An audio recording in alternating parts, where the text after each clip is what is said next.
wanted to, one, really thank you all, and we want to encourage and support you and develop a support system for our huddle leaders. And at FCA, our vision continues to be for Hawaii, 1,000 huddles in Hawaii, reaching every athlete and coach to have a growing relationship with Jesus Christ. And so we recognize that, our huddle leaders need a support system to continue to walk alongside you all and encourage you, and to provide you, whether it's resources, training, and to build you up. And so we have part of our support plan is to meet monthly, whether it's on Zoom or face to face, and to provide, just more equipping, and as well as engaging. It's so awesome to have all of you here and just hearing the different areas that you're from, whether it's a sport or a school or a region. And so that's why we're here this morning. And our annual rock is that 95% of our coaches, athletes, and volunteers are supported throughout the years as they launch huddles, lead huddles, or just being an integral part of small groups.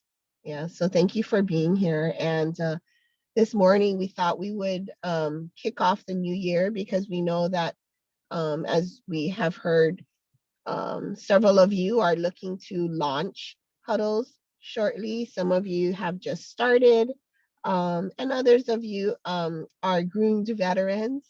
But this morning's topic will be on casting vision, that Daniel's going to share with us, and just really setting your huddle identity. And so I hope that you all can learn something new and grow from our time together, and grow from one another, as well, to sharing in small groups later. And so thank you, Daniel, for sharing this morning and leading. Yeah, happy to do it. We're surrounded by fear. This is just a quick 15 minutes, and I didn't know how to pack it in any faster than this.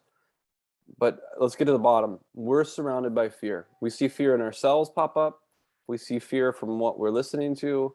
We're humans. We see a mountain, and our first question is, can I make it? Except for athletes and coaches, they're like, shoot, yeah, I could do that. But at some point, we push through that fear.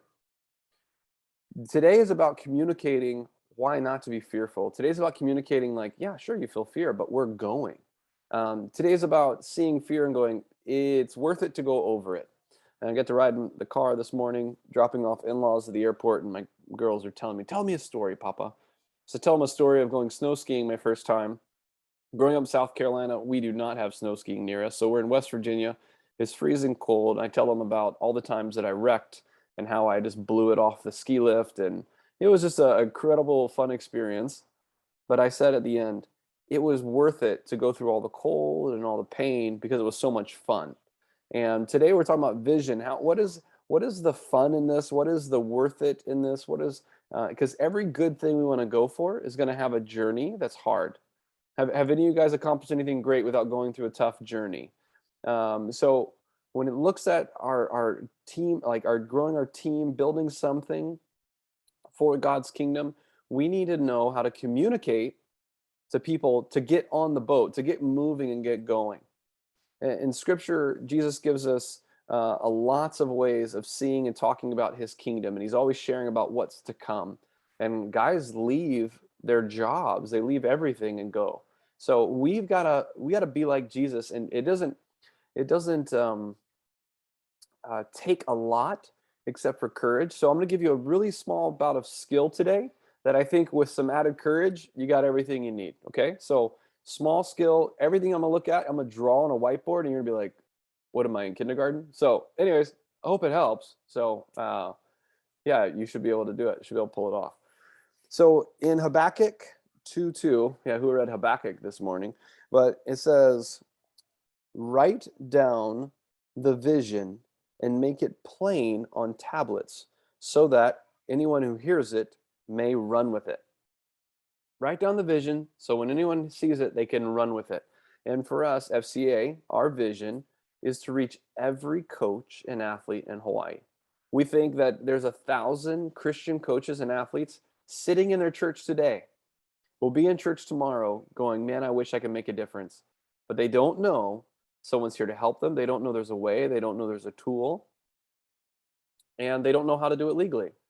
And unfortunately, I mean, besides the 100 volunteers that we have, like you guys, there's 900 of us that are still sitting on the bench spiritually. They're not in the game, and maybe they're in the bleachers. That's our vision. That's the issue we see, the vision we have. So let me explain to you how to articulate vision, because you guys know a big chunk of these 1,000 Christian coaches and athletes, and we're going to find them over this next year. I'm excited to see how much the Lord does. So within it, this is the simple basics of every vision. Story number one. A young man hears about a team through a friend. This team is a village up in the Amazon, and they have the sickness of the day or whatever. I don't want to call it COVID too soon. They have the sickness of the day, and this young man, his dad is a doctor. The doctor has the shot that will give that, completely dominate that sickness. And the young man's like, I'm strong. And someone's like, I can get you to the Amazon. Let's go. So he flies to the Amazon. He finds a boat, and he just starts rowing this boat with his little box of shots. And he's rowing up the Amazon. And he's like, okay, this is getting a little hard. And he's just still going. He's like, this is getting kind of tough. And he looks over and he sees someone on the side of the bank. And he rows over. He's like, hey, there's a village right up here with this sickness. See this box? I got everything that we need, but we need to get this boat up the stream as fast as we can. And I'm getting tired. Will you get in here and row? It'll fix everything, the person asked. Yeah. Jumps in the boat. Okay, now they're rowing. And he's taking a break, and then they switch. And then they're rowing. This is not bad. Except, in the afternoon, they're both like, sheesh, this isn't going to work. I'm hungry. So as any good athlete would do, they roll over to the next person and go, hey, can you bring all that food with us and you feed us while we keep rowing? So they row. And then the next person, and they keep inviting people in this boat. And by the end of the day, going into the night, there's 6 people rowing, 2 people making food and giving peanut butter and jellies. And this thing is heading up the stream. And this is the instance of vision. This is what vision can do. If you know the issue that we're trying to solve, you can see a better future of saving the lives of all the people. There's a little simple plan.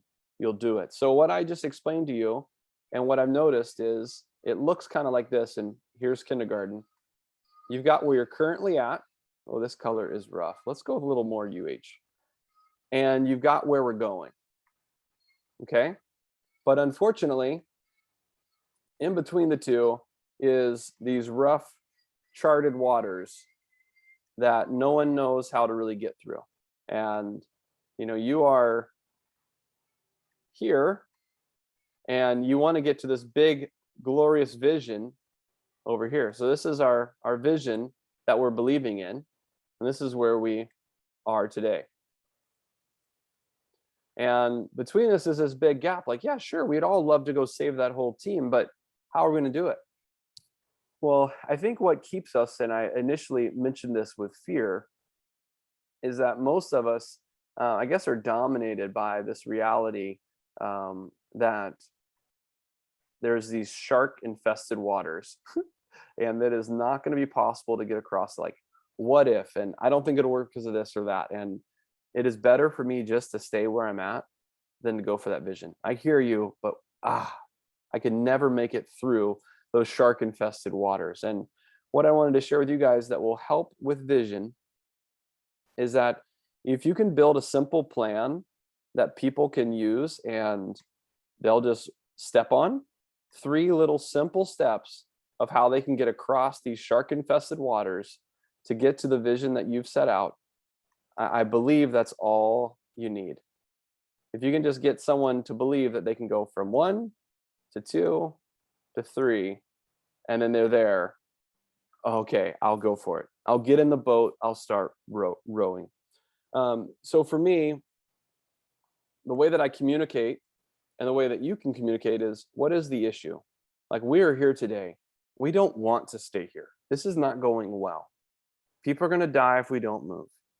And this is what could be. For us, there's so much hope and peace, and we have the kingdom here. So some of the thoughts I wrote down of an example of this is maybe starting your team, starting your own huddle. Well, today we are disconnected as believers, discouraged. There's been a lot of loss in this last year. And we could provide step one of, hey, we're going to build a team to launch a huddle. And then we're going to start sharing Jesus with people. And Jesus is already going to be working in people, and he's going to draw people to him. And then people are going to join our church. And this is how it could work. That could be a simple, big vision in 3 big steps. You could break it down even smaller. But if you share this vision with, hey, here's a simple plan of what we're going to do, I've noticed that works really well for people.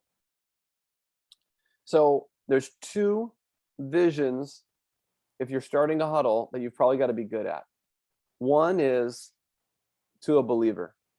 Hey, right now, we're sitting on the bench, and I believe the Lord is calling us to go find the lost sheep of Hawaii.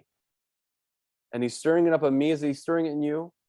And for me, we could build a team. There's a group of people in FCA that will help guide us on how to do it. They said they'll even pick us up when we fall over. And we're going to start this huddle and start inviting people to church. Will you join my team in starting this huddle at Farrington Football, at Campbell High School, at Waipahu High School? Will you start this small huddle with me at St. Louis? Whatever that may be. That's vision number 1. What do you share to believers? What do you share to non-believers is even more exciting.